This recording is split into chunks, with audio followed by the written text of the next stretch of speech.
और चलिए सीधी तस्वीरें आपको दिखाते हैं। बीजेपी के राष्ट्रीय अध्यक्ष नितिन नबीन इस वक्त उत्तराखंड के दौरे पर हैं। उन्होंने अपने परिश्रम से, अपने संकल्प से समाज सेवा करते हुए एक बिना ख्याति और बिना चर्चा में आए हुए अपने काम पर लगे रहते हैं। वैसे लोगों को जिसको कोई पहचान नहीं चाहिए, केवल उनका संकल्प होता है कि मेरे कारण समाज में कोई परिवर्तन आए।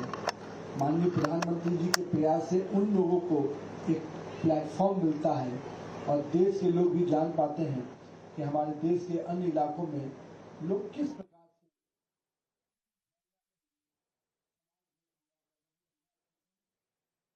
से उम्मीद के कोई जल संरक्षण कर रहा है, कोई बच्चों को ट्राइबल बच्चों को शिक्षा दे रहा है, कोई दूर दराज के जंगल में भी गरीब और परिवार को समाज पिछड़े परिवार को शिक्षा दे रहा है। कई अलग अलग तरह के लोग खेती अलग अलग तरीके से कर रहे हैं और अलग अलग प्रयोग हैं। उन चीज़ों को प्रधानमंत्री जी एक प्लेटफॉर्म देते हैं और हम लोगों को भी जानने का मौका मिलता है कि मेरा देश। और चलिए ज्यादा जानकारी के लिए संवाददाता अजीत हमारे साथ जुड़ चुके हैं। अजीत, आज नितिन नबीन उत्तराखंड के दौरे पर है और उनका आज आखिरी दिन है उत्तराखंड में। आज क्या कुछ कार्यक्रम होने वाले हैं? हालांकि उससे पहले वो टपकेश्वर मंदिर में दर्शन पूजन करते हुए भी नजर आ रहे थे और अभी भी वो किसी कार्यक्रम में मौजूद है।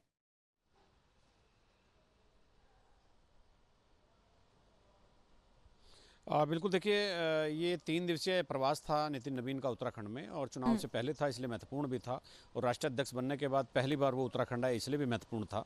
और आज इस प्रवास का अंतिम दिन है और आज वो कल तमाम बैठकें लेने के बाद आज वो सुबह सवेरे टपकेश्वर महादेव मंदिर पहुँचे। उन्होंने वहाँ पूजा अर्चना की और वहाँ पर उनके साथ तमाम पार्टी के नेता और कार्यकर्ता मौजूद थे और पूजा अर्चना करने के बाद वो वहाँ लोगों से मिलते जुलते भी दिखे। इसके बाद उसी क्षेत्र में एक बूथ अध्यक्ष के घर जाकर उन्होंने जलपान किया और उनके परिजनों से मिले, चूंकि बूथ ही भाजपा के भीतर एक सबसे मजबूत ताकत माना जाता है जो भाजपा को आगे बढ़ाता है। तो बूथ अध्यक्ष 142 संख्या बूथ है, उसके अध्यक्ष के यहाँ जाकर उन्होंने जलपान किया, परिवार वालों से मिले, बातचीत की, हाल जाना और बहुत ही एकदम तन्मयता के साथ सबसे बातचीत की।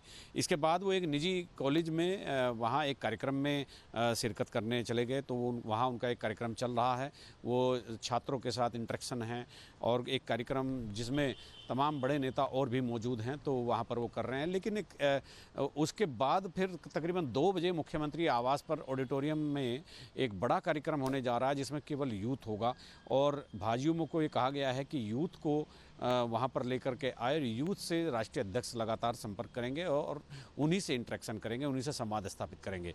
तो आज ये तीसरा दिन है दौरे का और आखिरी दिन है और यूथ के सम्मेलन के साथ ही ये 3 दिन का भ्रमण कार्यक्रम समाप्त हो जाएगा। और आपने देखा होगा 3 दिन के इस दौरे में तमाम निहितार्थ छुपे हुए हैं, लेकिन बहुत सारी चीज़ें ऐसी हैं जो बिल्कुल सरफेस पर हैं, सबको नज़र आ रही है। यानी पहला अध्यक्ष बनने के बाद पहला दौरा है।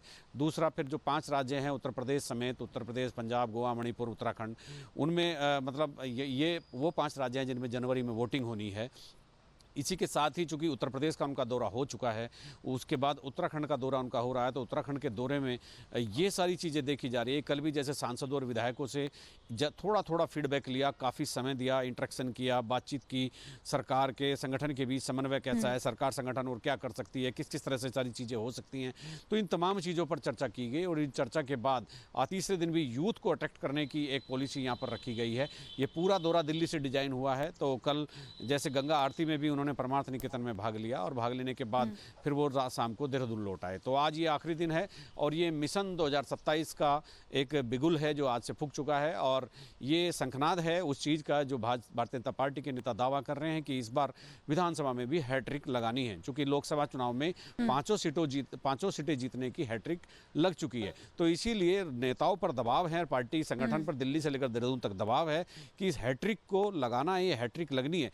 आसाम में चूंकि हैट्रिक लग चुकी है भाजपा की, तो उत्तराखंड में, उत्तर प्रदेश में भी इसी तरह का दबाव कार्यकर्ता और भाजपा पर है। जी बिल्कुल। और चूंकि अभी जिन राज्यों में चुनाव हुए उनके नतीजों को देखकर बीजेपी का जोश एक तरीके से पूरा हाई है और जाहिर सी बात है कि एड़ी चोटी का जोर भी इस बार चुनाव में लगाया जाना है।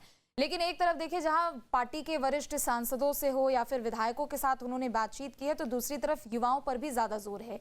चाहे युवा मोर्चा को तमाम कार्यक्रमों के तहत वो संबोधित करना हो, दिशा निर्देश देना हो, या फिर आज के भी हम तमाम कार्यक्रम अगर देख लिया जी।